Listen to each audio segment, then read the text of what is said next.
Olá, meu nome é Thalita Lefera, eu sou designer, podcaster, criadora de conteúdo, sapatão lésbica convicta. Olá, meu nome é Natália Dias, eu sou lésbica e eu tô aqui num convite da D3 para falar um pouco sobre o mês da visibilidade lésbica. Meu nome é Camila, eu tenho 22 anos e eu sou criadora de conteúdo pro Instagram. O mês da visibilidade lésbica é um mês tão necessário nos dias de hoje, porque mesmo com todas as evoluções, mesmo com tudo que a gente já conquistou até os dias atuais, ainda assim mulheres lésbicas são muitas vezes diminuídas e totalmente invisibilizadas e esquecidas. Uma prova disso é durante o mês do orgulho LGBT, que muitas letras são celebradas, muitos homens são celebrados, mas infelizmente mulheres lésbicas sempre caem no esquecimento e nunca temos de fato nossas pautas sendo discutidas. Eu acho que o mês da representatividade lésbica é importante em vários pontos, mas eu quero citar um aqui exclusivamente, que é um mês onde as pessoas têm a oportunidade de quebrar esses paradigmas do que é ser lésbica, né? Durante muito tempo, a mídia e os poucos lugares mostravam as lésbicas de um jeito só.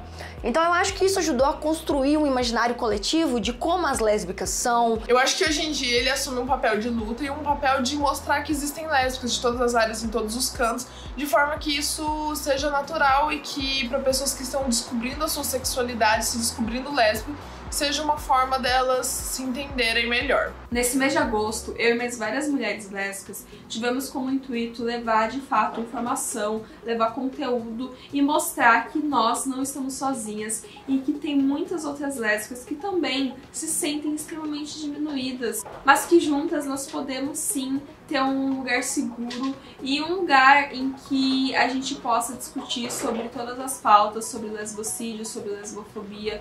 Eu me entendi como lésbica no começo da minha adolescência, ali pros meus 13, 14 anos, e foi extremamente difícil, porque eu olhava para um lado não tinha nada que me mostrava que eu era normal. E um grande papel importante pra mim foi que eu assisti Glee e tinha a personagem Santana, que além da personalidade, que eu me identificava muito com a personalidade dela, ela também era uma personagem que foi ao longo do tempo, ao longo da série, se descobrindo lésbica. Então, essa representatividade na mídia foi muito importante pra mim. E eu acho que se não ela, outras pessoas LGBTs, outras lésbicas, elas se identificam em outros personagens. E é muito comum que a gente se identifique com personagens que passem pelas mesmas dores, pelas mesmas coisas que a gente. Obviamente não existia representatividade nenhuma quando eu comecei a dar os meus primeiros passos para fora do armário. Não tinha jogo, não tinha série, não tinha desenho. Então foi muito complicado, diferente de hoje, que a gente tem desenhos maravilhosos, a gente tem Avatar, a Lenda de Korra, a gente tem a Princesa Jujuba e a Marceline, a gente tem She-Ra, a gente tem Steven Universe. E é muito interessante que pra mim funciona como um campo magnético. Como a gente não tem muita representatividade, como a gente não tem muitas personagens lésbicas, é muito difícil pra gente se sentir representada, e quando tem um, mesmo que não seja da melhor qualidade do mundo, a gente costuma se apegar. A maior motivação que me levou a começar a criar conteúdo lesbo-centrado na internet foi justamente a escassez desse tipo de conteúdo. Quando eu me entendi enquanto lésbica, lá nos meus 17 anos, eu realmente não tinha nada dessa representatividade que a gente tem hoje em dia. E chegou no momento da minha vida em que eu realmente percebi que algo tinha que ser feito e que se ninguém estava fazendo, era eu quem teria que fazer. Mas obviamente teve uma mulher sim que me ajudou a sair do armário, que foi a Lara Croft. A Lara foi a primeira personagem feminina que eu tive a oportunidade de jogar, então eu acho que ver uma mulher forte, como eu vi a Lara Croft na minha infância e adolescência, foi extremamente importante para eu me aceitar e ver que eu posso ser uma mulher forte. E eu não posso deixar de mencionar que a Angelina interpretando a Lara Croft foi um segundo passo para me dar um chute assim para eu sair do armário de vez.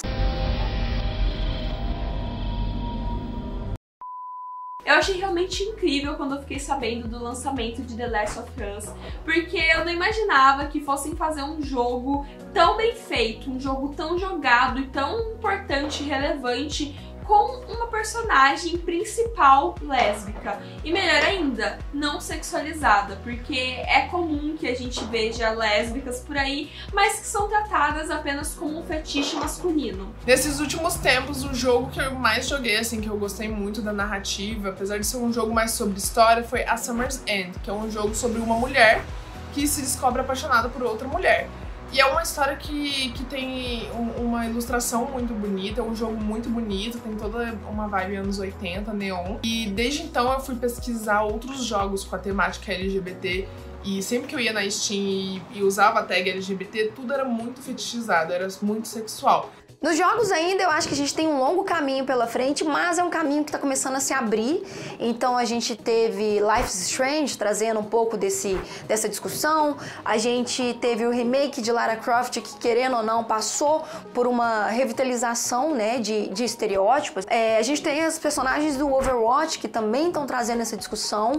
Então eu acho que é um caminho ainda que a gente vai ter que desbravar, mas não tem como esse caminho não ser desbravado se a gente não tiver mulheres lésbicas fazendo parte dessas empresas e tendo voz ativa dentro dessas empresas para a voz ser escutada. Eu acredito que as pessoas não entendem, elas não conseguem entender sobre o quão importante isso é pra gente. Porque eu acho que se elas entendessem o quanto isso conforta a gente, o quanto conforta o nosso coração, ver uma personagem igual a gente, sabe? Ver de forma natural, de forma sem fetichizar, um outro personagem ali que a gente se identifica, que é como um espelho pra gente, mesmo que seja só nesse âmbito da sexualidade. Se elas entendessem o quão importante é essa diversidade e tudo mais para as pessoas que são LGBTs, eu acho que elas ficariam mais de boa. Mas um outro ponto importante também que eu acho que The Last of Us 2 trouxe foi a gente ter a Abby, uma mulher que é forte, né? Uma mulher que tem uma massa corporal que, Senhor Jesus, e ela não ser lésbica. Então eu achei isso simplesmente maravilhoso, porque muitas pessoas acham, né, e tem esse estereótipo de novo travado, que mulher forte tem que ser lésbica. E a gente sabe que também não é assim. Lésbicas sempre foram vistas como fetiche masculino. Então, a partir do momento em que uma mulher lésbica não vem com o intuito de saciar o desejo masculino, é comum que essas críticas aconteçam. E pra gente, a gente tá acostumado a ver um personagem que não é igual a gente, sabe? A gente nasce jogando desde cedo personagens masculinos, a gente tem que escolher no máximo masculino e feminino, ou o feminino tá muito fetichizado, enfim, tem diversas questões que a gente não se sente representada e ainda assim a gente joga por toda a história, enfim, pelo que construíram, porque o jogo também é uma arte ali, o jogo é uma narrativa, é uma história. E você que tá vendo esse vídeo, mas nem sabia da existência do mês da visibilidade lésbica, o recado que eu tenho é: procure lésbicas que produzem conteúdo lesbo-centrado para seguir. Procure pessoas que estão fora da sua bolha, porque essa interação é fundamental para que a gente consiga entender o porquê que a gente está aqui falando sobre isso, o porquê que a gente está aqui gritando e almejando um mínimo de respeito. Quero convidar vocês a conhecerem todos os criadores de conteúdo maravilhosos que fazem parte da comunidade LGBTQIA+, que falam sobre o dia a dia, falam sobre experiências de vida, falam sobre coisas que gostam, coisas que não gostam. Eu acho que vocês precisam conhecer a gente um pouquinho mais de perto para saber que tudo isso que foi falado durante muito tempo não é verdade. Que a gente é uma comunidade que, apesar de todos os pesares, é muito unida, tenta se divertir da maneira que pode, é uma comunidade muito criativa e que está disposta a fazer a parte deles, nossa, para tentar construir um mundo melhor, não só pra gente, mas para todo mundo. Ninguém nasce sabendo de tudo, ninguém nasce livre de todos os preconceitos, mas as pessoas podem aprender, serem respeitosas e tratarem as outras como elas querem ser tratadas. Então é isso, muito obrigada. Um beijo pra D3 e muito obrigada pelo convite. Beijo pra vocês.